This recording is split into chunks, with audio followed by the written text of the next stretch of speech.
it only takes a few yeses to get everything you want.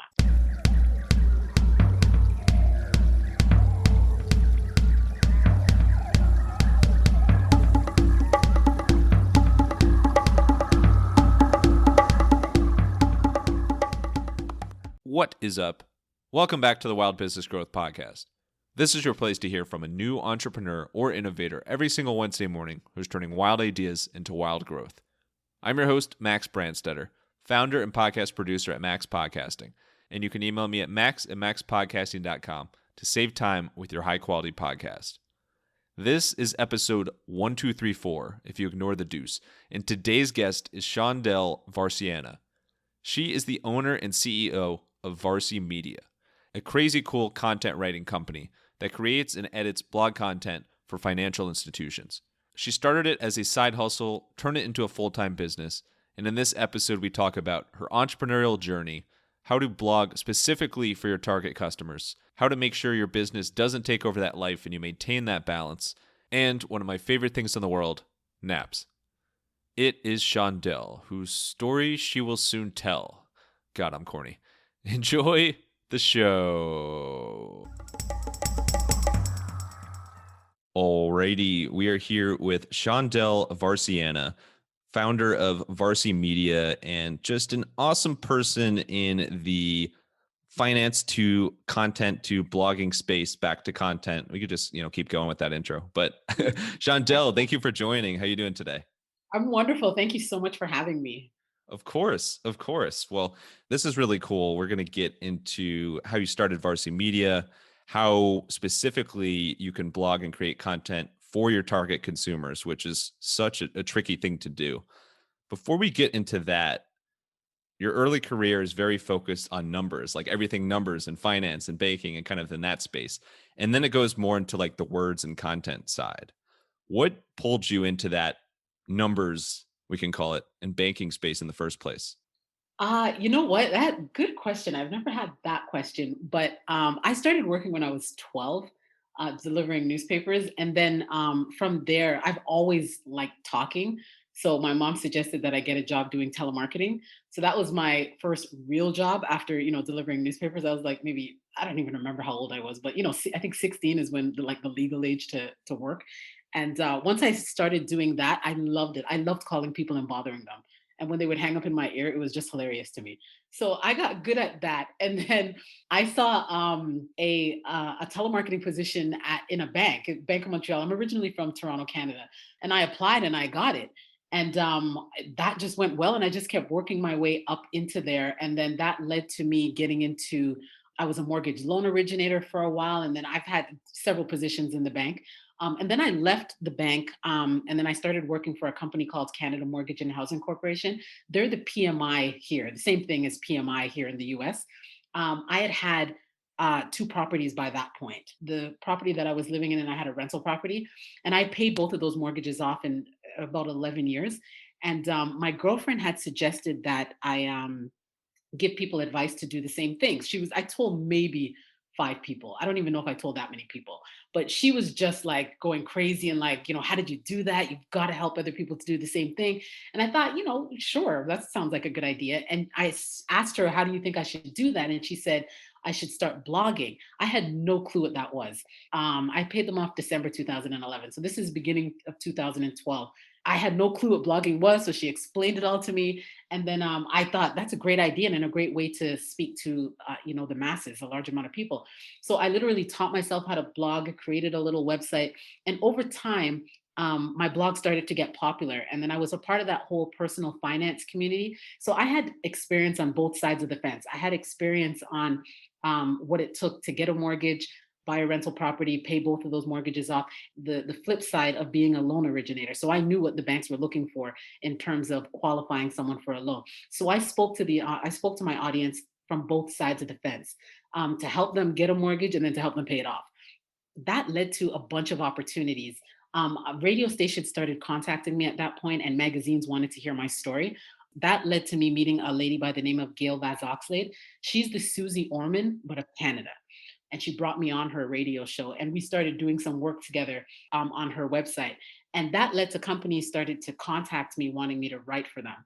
So that literally was how the business was born. It wasn't really me wanting to start a business. It was more, it just happened organically. And I was still working at Canada Mortgage and Housing Corporation at this time. So I was getting so much work that I couldn't handle all of it. So my husband, but he had suggested, why don't you just hire writers? And I thought, well, that's a good idea. I never even thought about that.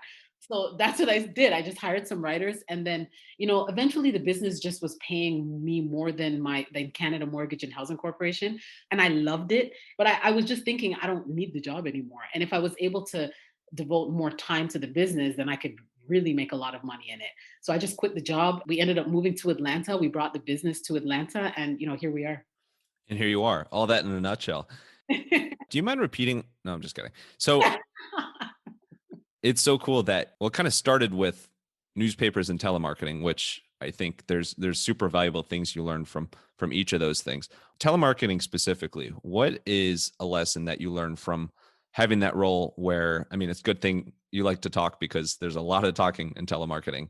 What is something that you still take and kind of appreciate that you learn from that role to this day? Oh, your questions are so good. Oh, thank you. Hey, we're 2 for 2. Yeah, your questions are awesome. Because the I learned such a huge lesson from it that I didn't realize until you just asked that question. Resilience and not taking no personally. I heard no all day. I mean, well, all evening because it was a part-time job while I was going to school, and on the weekends I heard no nonstop.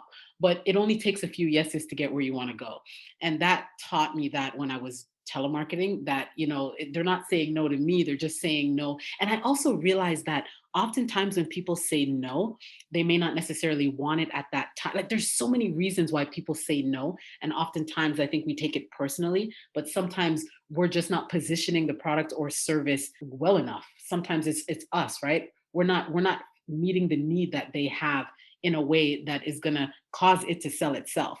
So I learned a lot of things, but the most was just resilience. Just keep going because it only takes a few yeses to get everything you want.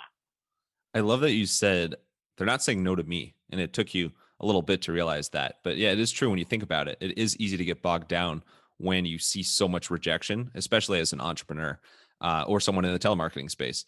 But if someone's saying no, they're saying no to that specific opportunity for whatever reason. And it's nothing about you as a person.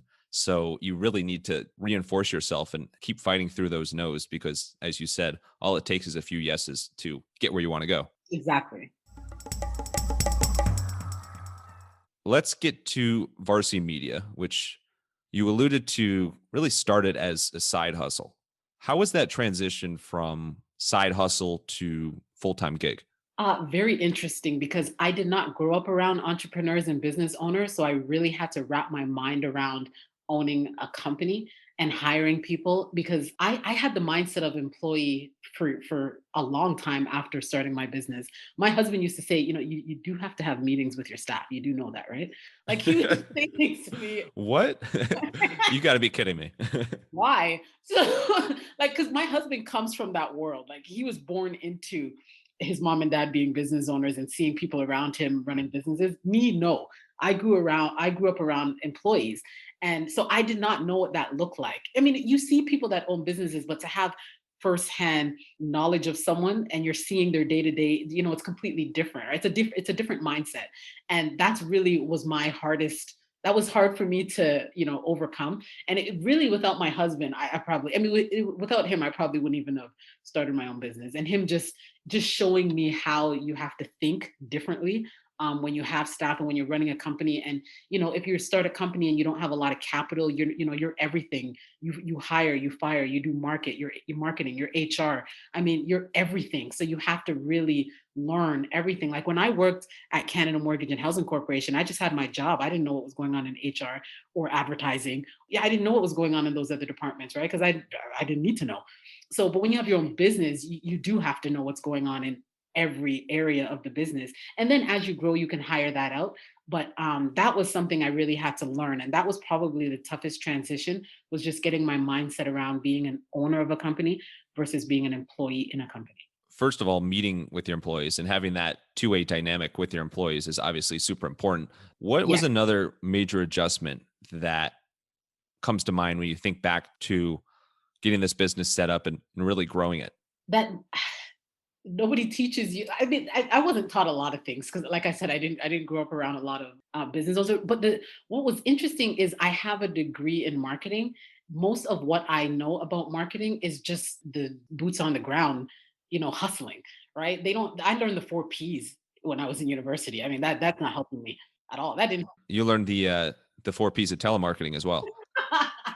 Yes, and that as well. The importance of having a consistent way to generate leads is vital. There is no business if there's no if you're not getting leads consistently.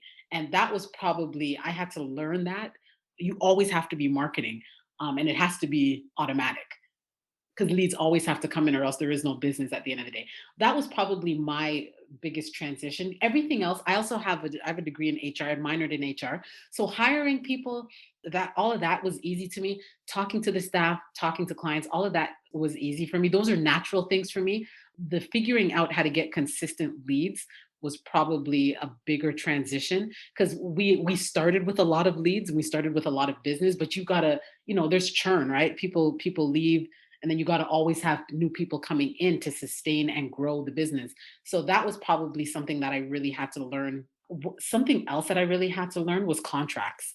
That was you don't know what you don't know, and having staff sign non-disclosures and non-solicitation. I didn't know all that. I got burned and had to figure that out. That's how we ended up with contracts because one of our writers tried to steal one of our clients. So I said, oh well, that's not happening again. So so you learn as you go.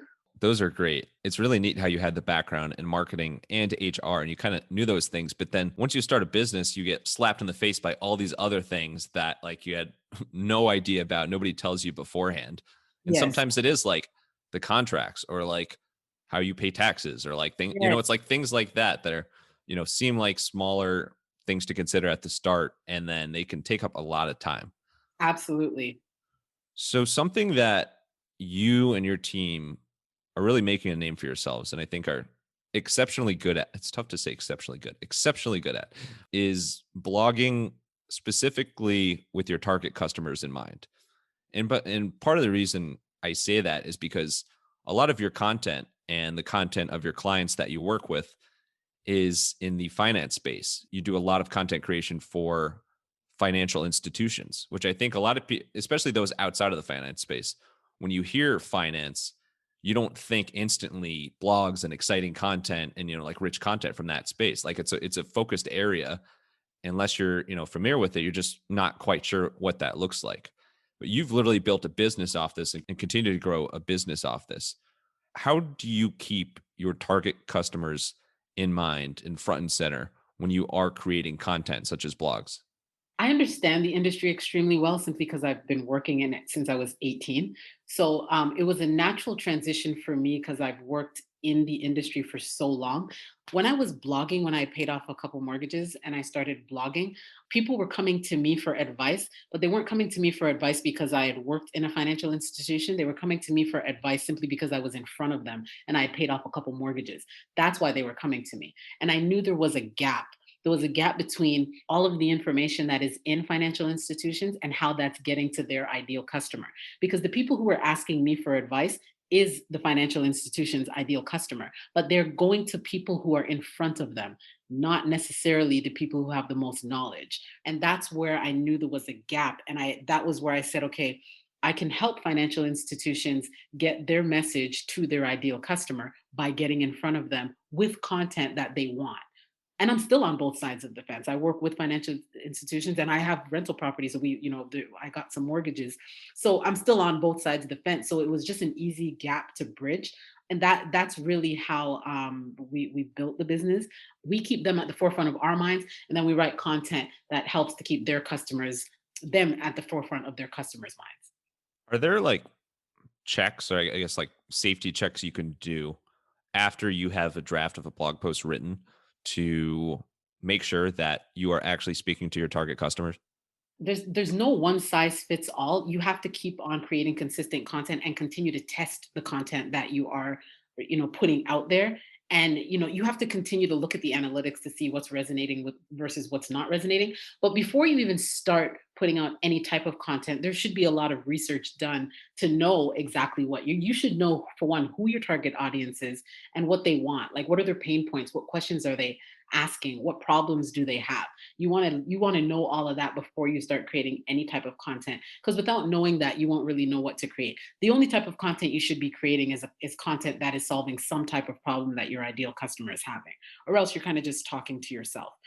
That's all that matters, is them. What's going on in their life. You have to know your target audience extremely well, and that only happens with time, right? Getting in front of them over a period of time is the only way you get to know people, and communicating with them, and getting to know who they are, what do they want, and do you have a product or service that can meet their need. And that's the sale right there. So, but the work is getting to know who they are and finding out what it is they want. And so what's the best way to do that? How do you, besides just kind of familiarizing yourself over time by, putting out more content, what is the best way to really truly understand your customers and what they need help with? So the best way to do that is to find out where they are and go where they are. So, for example, we work with a lot of financial institutions. So pretty much all of them deal with first-time home buyers, repeat buyers, people who are wanting to buy a property. One of the best places for those type of people are Facebook groups. Facebook groups are huge, and not just. I mean, this is I'm just referring to my particular niche and how they can get in front of their ideal clients. But there are Facebook groups for a ton of different stuff. There's also forums, which are really popular as well. So, Facebook groups, in my opinion, are the quickest way to get in front of your ideal customer and find out what it is they want. And it's so there's so many people don't know about them or don't use them for research. Especially if you can get into a Facebook group that has thousands of people in them that are interested in what it is that you are selling. All you really need to do is go join one of those Facebook groups and just be a fly on the wall, and take a few months and just pay attention to what people are talking about, and join the Facebook groups that are the largest and are the most active. Most active meaning they post several times per day, because then you'll get the best bang for your time. I only suggest spending 20 minutes in there per day and just really paying attention to what people are talking about. You can use the search bar and search for specific things that you may want to know if your target audience is asking. And then after you've taken some time and you've really spent some time in there and you get to know, you want to start looking for patterns too. You want to start looking for common pain points, common problems that people have. Because what you want to do is start creating content to address that, right? After you've been in there for some time and you're getting a hang of what your ideal customer wants, then you can start answering questions, start providing value. If you can provide value to some of the people in these groups, then do that. Especially being an expert. Now you're getting your face out there and you're building the brand in front of your ideal customer. And then the purpose is to get them on your Facebook page, which should be decked out with exactly what you do. So if they need to contact you, it's easy. And then, eventually get them on your website and they opt in. So it's a holistic approach, but really to start from the beginning, if you want to get to know who your ideal customer is, Facebook groups and forums are huge. It's funny, people talk about, oh man, if I could just be a fly on the wall for that conversation. And I never put it together until you just said that. Facebook groups are like a real opportunity to be a fly on the wall. I mean, same, obviously, it's like what podcasting is as well. Yes. That's such a key thing to keep in mind because I know I've been in Facebook groups. I'm sure you have as well. Pretty much everyone has been in a Facebook group where next thing you know, there's somebody who just kind of tries to spam, talk about something that they did recently and like send out links. And it's kind of, you can tell they're just in the group, for strictly business purposes, but they're not going about it the right way. Yes. There's so much you can gain from these groups by being a fly on the wall. One of my favorite Facebook groups personally is the podcast movement group. At the time of the recording, it's a community of podcasters like over 50,000 strong. Wow. And for me, with my business, Max Podcasting, I blog about podcasting tips. And so, like that group, the questions asked in that group are just gold as far as future blog ideas for me, areas I know that, new and aspiring podcasters are struggling with or their gaps that they need help with. Hmm. I'm sure that same type of thing applies in the finance space or whatever Yeah. space you're in. They are so valuable. Oh yeah, they're huge. And the good ones, the really good Facebook groups, there's not selling in them. So just look for quality Facebook groups. Is what I would say, because there's a bunch of them out there, and you don't want to be in the ones that are all spammy. And the good Facebook groups, the moderators don't allow that. If you can't provide value, then don't put a comment. What I always suggest is answering questions. Like if people are asking questions, you don't need to sell yourself if you're providing enough value, especially in Facebook groups. When people are ready, they'll raise their hands, especially in my niche where it's very rare people are buying houses with cash. So everyone needs a mortgage. They need a mortgage. So, just provide the value and show up consistently, right? If people are asking questions such as what's the minimum down payment on a fourplex or a quad? I was going to guess that exactly. Yeah, you can put the answer, right? I mean, and if you're consistently answering questions, that's not spamming at all. It's when you're putting in, oh, I'm a mortgage loan originator. Call me at this number if you need a mortgage. Like that's spamming. But if you're answering questions, that's providing value. And people like that. And eventually, if they continuously see your face, they'll, raise their hand eventually and say, can I do an application with you? And speaking of numbers, you mentioned analytics earlier, and I know with your company, you have some case studies of articles, posts that you did phenomenal from an engagement standpoint, from a shares standpoint, from a publicity standpoint, on the pieces of content that you and your team have put together that have performed the best from that standpoint. What are some things that they have in common? Why did it work so well? Consistency. So that wasn't the first post that got 100,000 views. Wouldn't that be amazing? Yeah, I mean, it's consistency. That would be the number one reason why a post goes viral, for example. It's very rare that it's the first post you've ever put out in life that goes viral. It's taking the time to perfect the content that resonates the best with your client, target audience, I should say. And that takes time. If you've never done any type of testing, and if you don't really know who your audience is, if your audience likes a particular piece of content and they've commented on it and you've gotten some feedback, take that feedback and make better content. Are they clicking the links and they're staying on a page for however long, then create content around the page that they linked to and they stayed on there for. So it's really just testing and paying attention to what your audience likes. It's customizing the content to your target audience is really what it comes down to. But you can only do that when you get to know them. And as you build that relationship with them and you get to know them more, then you can start creating more and more content based on what it is they like. How long are they staying on the page? Are they clicking off? Are they clicking links? Are they doing the call to action that you've added? So there's different things that you can look at, and over time you just continue to make the content better, better, and better. Eventually that will happen where you get a lot of views and a lot of shares. I'm still daydreaming about the idea of just doing one blog post and bam, you shake up the internet, it totally changes your business. That, but that's a fantasy world. That's one of the things that I really geek out about is you can look at this same thing with YouTube creators, with podcasters, with some of the biggest names out there of like, how did they get so big?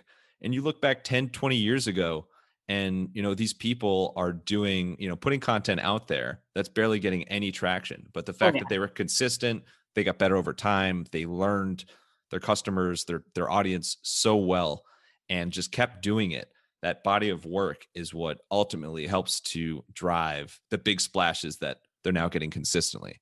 Oh yeah, Gary Vee talks about that all the time. He's Yeah. like 30 to 50 pieces of content per day is what he said. Well, that's I could do that in my sleep now, but Yeah. But no, it's aggressive. yeah, but that's what it takes, right? And he says it all the time. Like he's been doing that for years, right? He says all the time, he was posting videos every day for 2 years and no one knew who he was. So now we see Gary Vee and we're like, wow. But when you look back and you listen to some of the stuff he says on how he got to the wow, he put in the work. And who another person who says that too is what's his name? Brunson. Yeah, Brunson, I think his name is the ClickFunnels guy. Yeah, I thought you were going to say Russell Brand. Oh, forgetting Sarah Marshall. It's the same. He's huge on that too. Like he's really big on putting out a bunch of content, and that is how he grew ClickFunnels. Right? There's no shortcuts. These people just put in the work. It really is, how we know of them today. So how do you work today? Like obviously you have such a great background in blogging and writing and creating content. How much of your time these days is spent actually producing content versus kind of taking the more, step back, holistic business owner view? Yeah, I don't do any writing or any editing anymore. My social media posts, I have a few assistants. So they like one of my assistants is the one who found you. And that's how I actually reached out to, but I have an assistant that finds hosts that she thinks I would be able to bring value to their podcast. And then I reach out to them. I reach out. So she sends me like 3 or 4 hosts per day. And then I reach out. I take like 10 minutes and I'll reach out to the host every day. Awesome. It had to help that I paid like $2.5 billion for this conversation to happen. So, how many hours a week are you spending editing your podcast? Think what you would do if you had all those hours back and some magical unicorn guy. That's me. I know a guy who will take those hours off your plate and give them back to you so you can focus on other areas of your business and still get that high quality podcast your business deserves. Email me at max@maxpodcasting.com to get to know that guy. Now, for the gears to be switcheth. So let's switch gears a little bit. Let's get to a segment on inspiration and creativity. So overall, what do you do to stay creative? I read a lot. I read about a book a week. So I read a lot. I listen to a lot of podcasts, and I'm at the gym every single day. Well, 5 days a week. I'm at the gym at 5 a.m. We'll give it to you, especially at 5 a.m. That's, yeah, certainly not slacking. No, that's just the time that works for me. It's not like it's. Believe me, I have a 1 and a 5-year-old. I'm not an I became an early morning person 5 years ago when my 5-year-old. That timing matches up. It makes sense. Yeah, I was not a morning person. I used to get up at 8 a.m. 5 a.m. is just the time that works for me because when I get back from the gym, everyone's just getting up. So that the evenings, I don't have my evenings for myself because I have the kids at home. So that's just the time that works for me. And I find that it just helps me to set the tone for my day, getting a good workout. And it really helps my day. And before I work out, I read the Bible. I always read something inspirational, and then I go work out. So that helps to get the creative juices flowing throughout the day. How would you characterize that feeling of having a task or workout accomplished to start your day, and it feels like everyone else is just waking up after that? It's great because the now I have a personal trainer, but before her, I was really just going to the gym so I can have time by myself every single day because I need that. Like in order for me to operate at my highest level, I need time by myself, away from my husband, away from my kids, to just think, to just process things. And that was something that I knew I needed when my daughter turned 1. And I found myself starting to lose myself in the marriage and in my, it's new when you just get married and it's a different life and then you just have a kid, it's all new. I saw that I was losing myself in that and I didn't want to do that because I knew I wouldn't be able to be the best mother, the best wife I could be, and the best Shondell. So that was the reason why I made that conscious decision. It doesn't matter how tired I am. If I go to bed at 2 a.m., I'm getting up at 4:20 to go to the gym. It sets the tone for my day, and it really does help me to operate at my highest level. I'm totally with you. At the time of this recording in our apartment complex, you can rent out the gym. So it's got, they obviously have limited capacity right now. They don't let you do it for 2 days in a row. Like it has to be every other day. I'm back on like a Monday, Wednesday, Friday schedule for actually going to the gym. But I find like those days that I'm not there, I need to do either a shorter Peloton workout or go for a walk or something just to have that break, have that me time. I guess I'm always kind of me time with work, but have that time to just clear your head and do something. And what Mhm. I've found, like say if there's something with the deadline that I'm working on and I can't get down to my gym reservation until halfway through it, even if I'm going there for 25 minutes or half an hour or even Yeah. less, it helps so much just to do that, just to walk down there, to work out a little bit, just to switch things up. It does amazing things, even more from a mental standpoint than a physical standpoint. Absolutely. It definitely does. Now that I have a personal trainer, my creative juices are even flowing even more. I'm accomplishing more. I'm pushing myself further than I did before when you have that accountability person with you. So now I'm able to push myself further than I thought at the gym. Now I'm pushing myself further than I thought in my businesses. It does so much to the mind, especially when it comes to mental stamina. which you have to have in this life, but especially being an entrepreneur, you've got to have that mental toughness at times just to, push through and, accomplish your goals. And yeah, and working out definitely helps with that.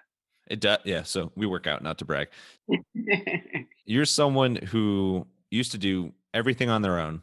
Now, with your business, also with your personal life as well, on the fitness side, getting help from others, clearly seeing rewards from that. That's a tough thing to do. And that's something I struggle with as well, is because like I can do all these things, but like at what point do I get somebody else to help me with these certain things? How did you get over the hump and actually say, all right, it's time. I need some help here? I think I realized early on, like, okay, so I'm really big on self-preservation. Really big on that. I don't believe in burnout. I believe in, really taking care of yourself because I just think what's the point in making all this money and then you're not healthy or you have a mental breakdown or like it's not worth it. And my other thing is too is I'm really into spending quality time with friends and family and my children, right? That's huge for me. And there's only 24 hours in the day, and I try to sleep for 8 of those hours. Something has to give. And the other thing too is I really try to focus on doing things that I enjoy and that are like, for example, like we hire someone to clean our house and do our laundry. That takes hours. And I just got tired of doing that on the weekends. Like I don't want to stay home on Saturdays to clean and do the laundry. That's the best part of the week. We have 8 to 10 loads of laundry per week because we got 2 kids and they're babies. So, no, who wants to stay? Like, that's the entire Saturday. And then you're exhausted. So then you can't do anything on Sunday because you want to sleep. So, I mean, but I rather just, let's go to the park. Let's go for a bike ride. In the summer, let's go boating. Like, I just rather spend quality time doing things that I enjoy. And in order to do that, you have to hire help. Like it's just impossible to do all those things on your own. And the other thing too is I don't want to do those things and be tired because I just cleaned the entire house and did 10 loads of laundry. So, so something has to give, right? And my thing is, if I can pay someone, a couple $100s to come do the laundry and clean the house, it's so worth it. Like I love our housekeeper. Like I just tell her all the time, like you're a godsend. I know she's not doing it for free, but it just what it does for our family, it gives us the time back, right? It gives us that time so we can spend more quality time together by just hiring some help. I'm big on what is that saying? Teamwork makes the dream work. Yes, nailed it. Yeah, that's huge to me. Like it takes a team, just like it takes a village, in my opinion, to raise kids. It takes a team to make life happen, especially when you're a business owner, because it's not a 9 to 5, right? Oftentimes you're being pulled in several different directions. So I don't have a problem hiring help at all. I'm trying to get my husband to hire. I said we need to hire a chef. Like I mean that we don't have to cook anymore. Like I only want to do a few things with my life, and everything outside of that, I have no problem hiring. I'm not trying to be superwoman. Like that's not me. Yeah, trying to be super niched and focused woman. Exactly, exactly. So speaking of athletes, not to brag, we work out, but speaking of It's so funny. athletes and fitness and in that world, let's get to a fan favorite segment called the Wild Business Shout Out of the Week. The Wild Business Shout Out of the Week. Wild Business Shout Out of the Week. This is where we talk about a creative marketing, creative ad campaign that caught our attention. One of the greatest athletes ever, Serena Williams, was in a Nike ad. You mind sharing what that ad was and why it was so compelling? Yeah, it was I think it came out last year. I actually shared it on social media because it was so powerful. It was a commercial about when Serena first started playing tennis and her dad used to coach her. They did the voiceover of her dad just I'm even getting shivers just talking about it. But they did the voiceover of her dad encouraging her, telling her, the different moves and to, back up now or do an underhand or do it over. Like it was just so powerful. But they flipped it back and forth, so her dad was doing the voiceover, but she was at Wimbledon. So it was just so amazing. And they would flip it back and forth to when she was a kid and she had the little beads in her hair. And then they switched it back to like when she was like winning a championship at Wimbledon. But just before she hit that winning shot, her dad was in her ear. Like it was so beautifully done, beautifully edited. and had nothing to do with Nike, but it sure makes you want to buy Nikes if you if you think you could play tennis like Serena. You know what I mean? Like it was just so heartfelt, and I just like we all know of her story and how her dad taught her. But the thing is, when you see her playing, you never hear the dad, even though he always used to be sitting in the stands. You never hear him, right? Because obviously you can't hear him, but to hear him and the passion in his voice for how good he knew his daughter was, and her just listening to him and winning the shots. It was just so powerful. That was probably Nike's best commercial in my opinion. Like it was so good. Yeah, it was amazing. Well, I have chills now too, so thank you. They hit on something with that commercial, just resonates with people so well. When you see when someone like Serena, for example, who has reached like the heights of the heights, like achieved things that, anyone could not even dream of. Yes. If you can go back in time and identify those moments or those words of inspiration or those sessions of coaching or, just tips, just like stories from her father and other inspirational people in her lives, and look now at like all that she's achieved, how impactful that sort of thing was. That's one of the things I totally geek out about with this podcast. And part of where the idea came from in the first place is let's talk to amazing business owners, entrepreneurs like yourself, Shondell, who have gone out on their own, really started their own thing, seen some great success doing it. What if you can go back and dissect and pull out some of those moments that help them get to that place? Because from the listener's standpoint, there's things that you can apply from a number of different industries in those key moments as well. So it's really, really cool when a company or brand or person can pull out those specific moments of inspiration. And for Serena, I mean, just have chills again. So thanks. Yeah, you know what? That's why it's so important to journal if you don't, because it helps you to look back and see those pivotal moments, those definitive moments that took you from one mindset to the next, that really catapulted you to the next level, and whatever that looks like in your life. Yeah, journaling is huge for me because I could definitely look back and say, these were some pivotal moments that shifted my mindset. Yeah, I remember like specific moments, and it really comes down to what it is you want, and where it is you want to go, and just having that self belief that you can do it. Because there's always going to be people that tell you no. I remember when we moved here pregnant, and I was quitting my government job. And in Canada, you because I was working for the government, you get 1 full year off with pay. So the plan was not to have my daughter here being self-employed. The plan was to have her there working for the government, and then on mat leave we would move, but it just wasn't happening. So we moved here scared, but I think that I find it's better to take risks than to have regrets. That's my big thing, right? I'd rather try and fail than wonder what if, right? Because those are those regrets that you never want to have. I wonder if I had tried that, or if I had moved to that country, or if I had moved to that city, or if I had started this business. I wonder how my life would have been different, right? Just do it. I mean, what's the worst that can happen? It doesn't work, then go get a job. Did you plan to say just do it when we're talking about a Nike ad, or that just No, happened? I didn't. I didn't. No, I didn't. Wow. Proof again how powerful of a slogan that is. It is. And it's so simple. I didn't plan to say that at all, actually. That You just did. came I out. got to say, you set yourself up for that. So let's just do the unusual. Let's get to the segment called The Unusual. And here's pet peeves, quirks, weird talents. We'll start with quirks. What's something a little quirky about your personality that maybe your husband or children or family friends, somebody calls you out for that's a little quirky about your personality? I say A because I'm from Canada. A. I don't notice I say it until somebody brings it to my attention. Well, you don't notice you say just do it either. I didn't notice I said that just now. No. A is not American at all. A is Canadian. Like if I say something like I know A, like you would just say I know. I would say I know A. So that is something that's a little quirk about me that my American friends and family always make fun of me. The ones that have known me for a few years, they're used to it now, but people bring that to my attention all the time. A number one. That's great. How about weird talents? What is something that doesn't necessarily have an impact on your business, but maybe it's like a party trick or just something around the house that you just have a knack for, you're really good at? I can dance really well. There you go. I danced for 7 years when I was younger. So I did ballet, tap, and dance and jazz. Which one of those is the most difficult? Ballet. How come? It's just the formation of your body. Like now that I got a trainer, there's certain things that I do, and she actually said, "You used to do ballet, didn't you?" And I said, "Yes." So because you have to learn how to position your body in certain ways when you're doing ballet. Yeah, ballet is extremely difficult. Like when you see ballerinas dancing, it's no, and you got to dance on your toes.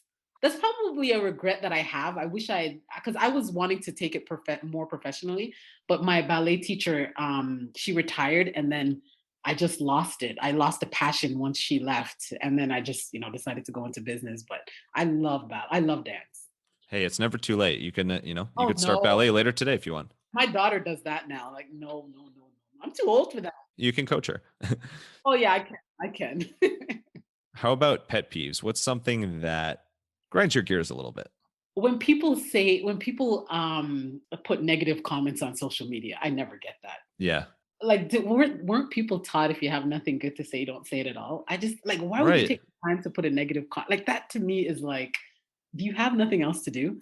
It's easier just not to put a comment. Why do you have to put something negative? That is a pet peeve of mine. I never get that. Twitter in particular. Like, I love Twitter, and I'm probably more and more people dislike Twitter. I Yeah. love Twitter because like you can follow whoever you want. It's the best place for stories going on. It's great for comedy. It's great for sports. It's great for business. Like there's a lot of upside to it. But I think so many people get in like a negative spin wheel, if that makes any sense, and like a negative cyclone of negativity on it. I'm the same way as you. I'm blown away that people can be so negative all the time when reality, the negativity is probably not that big a part of their life. It's just where they choose to share negative stuff on platforms like Twitter. It's crazy. Yeah, yeah, I don't get that either. It's just there's no need for it. Why look for the negative when you can see the positive? And then positivity just makes you more happy. You know what I mean? Like to put a negative comment, you have to be upset, you've got to be mad. You know what I mean? Like you're not going to be happy and put a negative comment. Like I just think you could just move on from that negative feeling and just not say anything or put anything because it takes so much energy to actually think something negative and then type it in the comments. And then you're probably reading other comments to see if people agree with you, if they like your comment. You know what I mean? So you have to stay in that negative frame of mind. You're probably looking for them to disagree. You've got to stay in that negative frame of mind to do all of that. And I'm just thinking, just don't do anything and move on and be happy. Exactly. Don't worry, be happy. That's it. Yeah. It all goes down to that. Let's wrap up with some rapid fire Q&A. You ready for it? Yeah. All right, let's get wild. These are all happy questions. I'm just kidding. Okay. Well, they're not negative questions. They're neutral. What has been one of the biggest adjustments moving from Canada to the US? Oh, that's a very good one. Okay, Thank you. many. There's been many adjustments. The thing with the US is the different states are almost like different countries. So the South is so much different than, Chicago or New York or the Washingtons and things like that. So moving from Toronto is very similar to like New York City in terms of mindset, the hustle and the bustle. It's just less people. The South is more laid back, more family oriented. So which I love. So and in Atlanta in particular, it's very small business driven. So that is a huge difference from Toronto to Atlanta. Toronto is run by large corporations that have been around for a few hundred years. So a lot of people that live in Toronto work for large corporations. Many people here in Atlanta work for either small businesses or they have their own business. So it's completely different. Also, cost of living is like night and day here. I mean, you can buy a house here for under $100,000. I mean, that's almost a parking spot in Toronto. Like no, I'm serious. Like, I mean, the average house price, the last time I looked was like 750,000. You know what I mean? Like you can buy a house here for less than 100,000.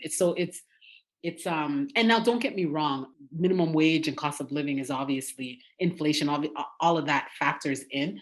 But when you're self-employed, then you kind of choose the how much money you want to make.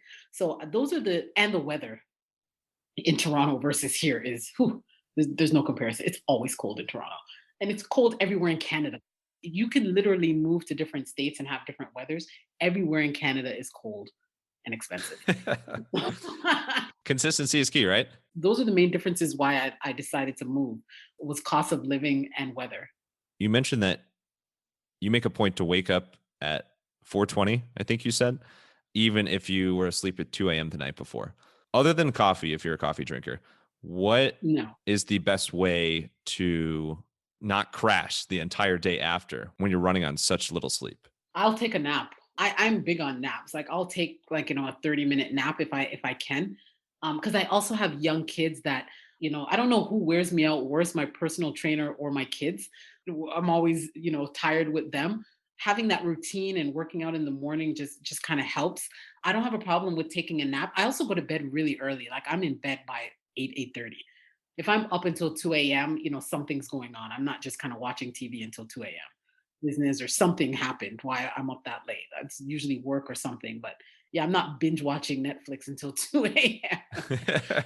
Oh, I'm with you on the naps, especially like the 30 minutes or less. I had on Teresa Heath Waring in the past, an awesome marketer from the UK, and she talked about how important naps are for her. And she says 25 minutes, no longer. Ever since that episode, I literally made a point a few days a week to nap for 25 minutes. It makes such a big difference to kind of break your day into two and refresh. Sometimes it doesn't take that much for your mind to be like, I'm good. Like I have energy again. I'm ready to go.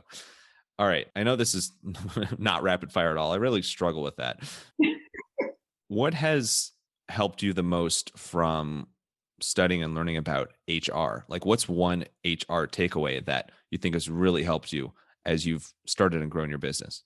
Asking the right questions and taking the time to hire. Ask good questions, behavioral questions. I think that is one of the best things. I also check everyone out online before I even interview them. Try to do some. I mean, most people are online, so I try to do some research up front.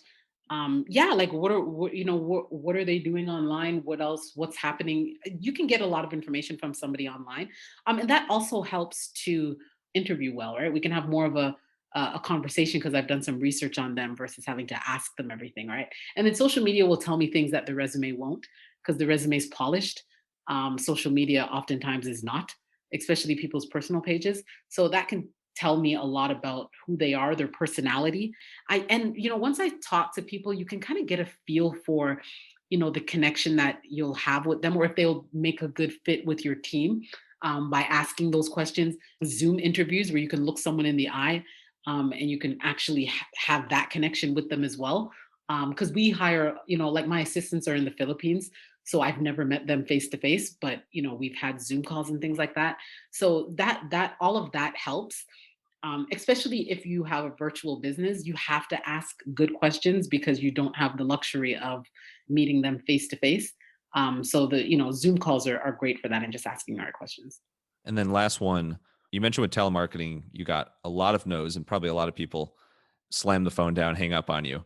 What is like the most ridiculous or funny thing that happened on the other end of the line when you were making a call?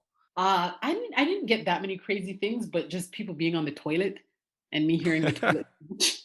Oh no. Yeah, that's probably. And then I don't hear the tap running, so I'm like, "Did you wash your hands?" So no, in my head I'm saying that, but because I don't know why I always listen for that. Like if I hear the toilet flush, I expect to hear the tap running. If I don't hear the tap running, I'm like, "Ew." Yeah, So it's important.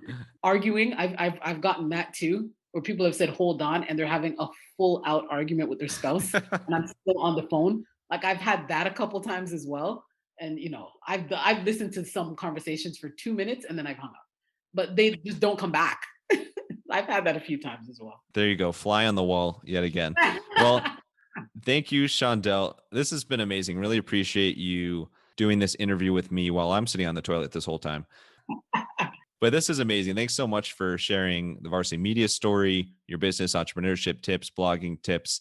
Where's the best place for people to connect with you and to learn more about Varsity Media?